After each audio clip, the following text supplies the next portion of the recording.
의치한 중에 마지막 한의대. 네, 한의대는 사실 자연계열보다 인문계열 학생들의 선호도가 조금 더 높다라고 볼 수가 있는데요. 인문계열 학생이지만 의대 쪽으로 지원하고자 할 때 가장 쉽게 접근할 수 있는 분야이기도 하죠. 그래서 한의대 같은 경우는 통합으로 선발하는 경우도 있지만 인문계열과 자연계열을 분리해서 따로 선발하는 학교도 있습니다. 학생부 종합전형으로 한의대는 선발 인원이 신설되거나 확대된 경우가 2020학년도에는 좀 보이는데요. 동국대, 동신대, 세명대 지역인재 전형이 교과 전형에서 학생부 종합전형으로 이렇게 변경되어서 선발이 됐습니다. 그래서 결과적으로는 학생부 종합전형의 비율이 조금 더 늘어난 것으로 보여지죠. 동의대와 상지대는 한의학과를 학생부 종합전형으로 선발하고자 하는 그런 전형이 이번에 신설이 됐는데, 이렇듯 한의대는 학종에서의 선발 인원이 점차적으로 늘고 있구나라는 거 여러분들이 체크하셔야 될 것 같아요. 인문계열로 모집하는 수시 한의대 전체 인원은요, 2020학년도를 기준으로 했을 때 93명 정도 됩니다. 그래서 인문계열 학생들 중에 이렇게 자연계열 학과 또는 의대 쪽을, 한의대 쪽을 생각하시는 학생들이 있잖아요. 이랬을 때, 학생부 종합전형으로 많이 선발하는구나 라는 거 생각하시면 될 것 같고, 이 학생부 종합전형으로 선발하는 경우에도 수능 최저 학력 기준이 없는, 수능 최저 기준이 적용되지 않는 전형들도 있기 때문에, 예를 들어서 경희대의 네오르네상스, 그 다음에 대전대의 해화인재 전형 같은 경우가 이에 해당되는데요. 그렇기 때문에 여러분들이 수능 최저 기준이 적용되지 않는구나 라는 거, 그래서 자연계열이 아니더라도 지원할 수 있구나, 분리해서 뽑는구나 라는 거를 생각해 주시면 될 것 같습니다. 인문계열로 분리해서 한의예를 선발하는 대학이나 전형은요, 지금 말씀드린 경희대나 대전대 이외에도 대구 한의대의 기린인재 전형이라든지 지역인재, 또는 원광대의 학생부 종합과 지역인재 전형 등이 있습니다. 한의대는 정시에서는요, 인문계열로 50명을 모집해요. 그래서 인문과 자연을 통합 선발하는 대학이 이제 이 중에 동신대, 세명대, 우석대, 상지대 등이 있고요. 그리고 인문과 자연 구분 없이 그러니까 통합 선발을 하는 케이스도 있죠. 그런데 이 경우에는 이제 가산점이 부여되는 학교들이 있어요. 그러니까 수학 가형을 응시하면, 즉 자연계열 수학이잖아요. 그래서 수학 가형을 응시했을 때 적게는 5%에서 10%까지 가산점을 부여하는 대학들이 있어서, 사실상 이런 대학들은 통합선발이라 하더라도 인문계 학생들에게는 크게 유리하지 않다, 이렇게 보시면 될 것 같아요. 이 대학들은 이제 상지대, 동신대, 세명대, 우석대 등인데요. 지금 말씀드리는 건 정시 전형이니까 여러분들 혼란스러워하지 마시고, 정시 전형에서 수학 가형을 봤을 때 가산점 부여되는 학교들이구나, 이렇게 보시면 될 것 같습니다. 정시에서는 이제 통합 선발이라 하더라도 이런 식으로 수능 최저 기준이 있기 때문에 인문계 학생들이 정작 지원하기는 조금 어렵지 않나라는 생각이 들고요. 상지대 같은 경우에는 이제 다군 선발이에요. 그래서 인문계열 합격자가 지금까지 이제 그 결과치로 보면은 사실 상지대 한의학과는 정시에서 인문계열 합격자가 좀 많은 편이라고 합니다. 그래서 여러분들 이런 부분들도 머릿속으로 인지해 두시면 좋을 것 같아요.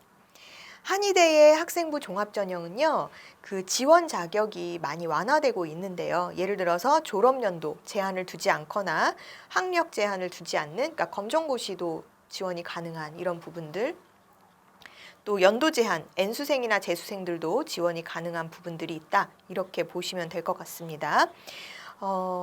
한의대가 있는 학교 중에 이제 동신대 같은 경우는 교과 전형을 종합 전형으로 변경한 사례인데, 그래서 다른 이제 의대나 치의대 우리가 앞서 살펴본 대와는 달리 한의대 쪽은 어찌 보면은 교과보다는 이렇게 학생부 종합 전형으로 좀 선발하려는 경향이 좀 있다, 이렇게 보시면 될 것 같고, 그게 인문계열 학생들에게도 이제 문이 열려 있기 때문이 아닐까라는 생각을 해보게 되죠.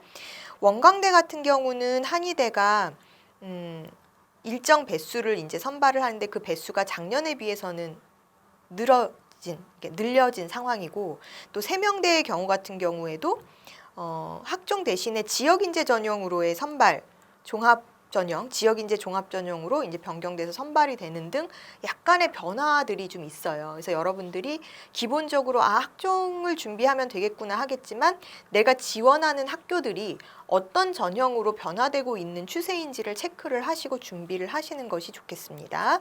교과 전형 같은 경우에도 인원이 조금 소폭 상승했는데요. 부산대는 사실은 의대나 치대에서도 역시나 그랬지만 한의대 쪽에서도 교과 전형, 인문계열을 없앤 부분이 있어요. 그래서 인문계열 선발을 폐지하고 자연계열로 인원을 통합 선발하는데요. 그래서 사실 통합 선발이라고 했을 때 인문계열 학생들이 얼만큼 유리할지는 우리가 지켜봐야 되겠죠. 우석대는 교과 전형을 신설했고 또 이렇게 교과 전형에서도 변화가 좀 있다라고 여러분들이 생각을 해두시면 될 것 같습니다. 그러면 인문계열 학생들인데 한의학과로 인문계열을 분리해서 선발하는 학교는 어디인가요? 라고 질문하실 수 있겠는데요. 인문계열에서만 지원 가능한 한의대 교과 전형, 즉 학생부 종합이 아니라 교과 전형을 살펴보면은 대구 한의대 면접형, 이 인문자연계를 분리해서 선발하고요. 그리고 대전대 일반 전형, 교과 우수자, 또 동국대 경주 캠퍼스의 면접 교과형 등이 인문계열을 따로 분리해서 선발한다라는 거 여러분들이 체크해 두시면 될 것 같습니다.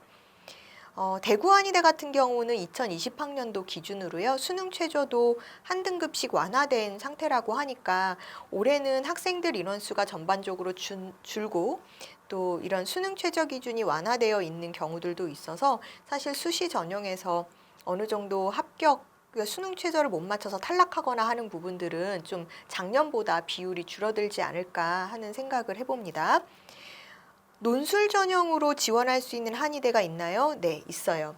그러니까 논술 전형으로 지원할 수 있는 한의대는 유일하게 경희대가 있습니다. 네, 경희대는 논술 전형으로 한의학과를 선발하는데요. 물론 인원수는 지난해에 비해서 조금 한 명씩 이렇게 줄어든 상황이긴 하지만 여전히 논술 전형으로 인원을 선발하고 있다. 이렇게 보시면 될 것 같습니다.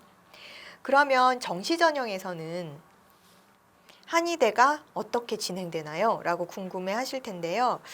작년 이제 입시 결과를 보면은요, 수시에서 역시나 수능 최저 미충족이라든지 뭐 면접 부분에서 이제 최종 탈락을 해서 정시로 이월된 인원들이 발생을 좀 했었던 상황이에요.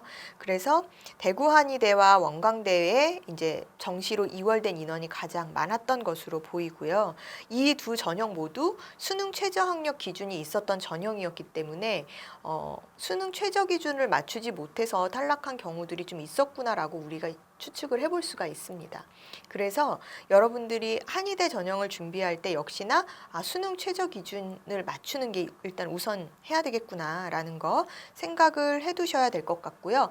전반적으로 정시 전형에서는 전체 인원이 조금 줄어든 상황이에요. 한의대는. 그렇기 때문에 어쨌든 한의대를 준비하려면 수시가 기회구나라는 생각을 해두시면 될 것 같습니다. 한의대는 지역인재 전형으로 보면 수시에서 뽑는 지역인재 선발 전형으로 보면 의치안 중에서 가장 규모가 많은 그러니까 지역인재 선발을 가장 많이 하는 그런 의학 계열 중에 하나죠. 네. 그래서 한의대는 이제 각 지역인재 선발 인원이 다른 의학과나 치의학과보다 상대적으로 조금 비중이 많은 편이다라는 거 알아두시고요. 내가 우리 지역에 이제 국립대학이라든지 우리 대학에 한의학과가 있는 대학으로 지원을 한다라고 했을 때 지역인재 전형을 노려보는 것도 방법이고 전략이겠죠. 대구 한의대나 동국대 경주, 동신대, 상지대, 세명대, 우석대, 원광대 등등이 이제 교과 또는 학종으로 지역인재 전형을 선발합니다. 이렇게 이제 선발하는 대학 중에서 대구 한의대나 동국대, 동의대, 상지대 등은 수능 최저를 또 적용하고 있으니까 이런 부분 체크를 해보시고요. 지역인재 규모가 가장 많은, 즉 지역인재로 가장 많이 선발하는 한의학과는 이 중에서 어느 대학인가요? 라고 물어본다면 원광대가 그렇습니다. 그래서 원광대 한의학과는 학생부 종합으로 지역인재와 일반 전형 모두 학생부 종합 전형으로 선발하고요. 교차, 즉 인문자연계 상관없이 선발이 지원이 가능한, 교차 선발이 가능한, 교차 지원이 가능한 것이고 수학 나형을 응시를 해도 수능 최저 기준에 충족되면 되는 것이라서, 그러니까 수학 가나의 구분, 탐구 영역의 구분이 지금 현재로서는 없어서 그런 부분을 여러분들이 체크를 해두시면 될 것 같아요. 네, 이렇게 해서 수시 학종이나 교과 전형에서 한의대가 학종 선발이 많구나, 가장 많이 뽑는 또는 인문계가 지원할 수 있는 선이 이렇구나라고 체크를 해두시고요. 한의대의 최저선은 보통 세계합 4나 세계합 5 정도예요. 그러니까 다른 의대랑 큰 차이는 없습니다. 그래서 어쨌든 수능 최저는 한 1등급 선에서 맞춰주는 것이 수능 최저 걱정을 안 해도 되는 선이다라고 생각을 해주시면 될 것 같습니다. 세계합 5, 4, 네, 거의 의대 의치한 쪽은 다 이렇게 맞춰주셔야 되겠죠. 그래서 사실은 정말 이 최저를 맞출 수 있느냐 없느냐가 관건이 되는 전형 중에 하나고, 물론 이제 교과 학업 역량 우수도 굉장히 중요한 부분이겠지만 이렇게 최저선도 중요하다라는 거 여러분들이 체크를 해두셔야 되겠죠. 지역 인재에서 수능 최저가 없는 전형이 있나요? 라고 물어보면 한의대에서 네, 우석대가 그렇습니다. 우석대가 지역 인재에서 수능 최저를 없앤 전형 중에 하나인데요. 일반 전형에는 있어요. 그래서 우석대 같은 경우는 한의대를 지원할 때 지역 인재가 유리한 상황이 바로 이런 수능 최저가 없어진 부분이 아닐까. 그래서 이 지역의 학생들에게는 일반 전형보다는 지역 인재로 도전하는 부분이 있다, 이렇게 보시면 되고, 사실 일반 학생부 교과 일반 전형도요, 수능 최저가 다른 대학에 비해서는 조금 여유로운 편이에요. 그래서 세계합 6을 수능 최저로 두고 있기 때문에 타 한의학과보다는 수능 최저에 있어서 조금 여유롭게 지원할 수 있는 선이구나라는 것을 체크해 두시면 될 것 같아요. 한의대 같은 경우도 이렇듯 각각 진행하는 전형 방식이라든지 수능 최저 기준이 학교마다 다르기 때문에 여러분들이 내가 한의대를 생각한다라고 하면 지금 현재부터 어떤 학교 전형이 나에게 유리한가를 미리 좀 체크를 해보시는 게 도움이 많이 되실 거예요. 체크를 해놓고, 물론 이제 매해마다 이런 입시 요강은 바뀔 수 있다라는 거 염두에 두셔야 되고요. 바뀌지만 현행 진행되고 있는 것들을 체크했을 때 내가 미리 어떤 준비를 할 수 있는지 계획이 설 수 있기 때문에 한의학과를 지원하는 인문계열, 특히 인문계열 학생들 같은 경우에는 나에게 유리한 수능 최저가 나에게 맞춰지는, 또는 내 지역에서 내가 지역 인재로 갔을 때 유리한 학교, 이런 부분들을 미리 체크하셔서 준비 전략을 세우시면 좋을 듯 합니다. 입시양명이었습니다. 정신과 생명과학계를 한번 도전해보자 이랬거든. 왜냐면 그렇게 돌리려고 하니까 너무 생뚱맞은 데다가 얘기를 어떻게 끌어보려고 몇 개를 정해주긴 했어요. 농작물, 기후변화에 따른 농작물의 변화, 아니면 생산구조의 변화, 뭐 이런 식으로.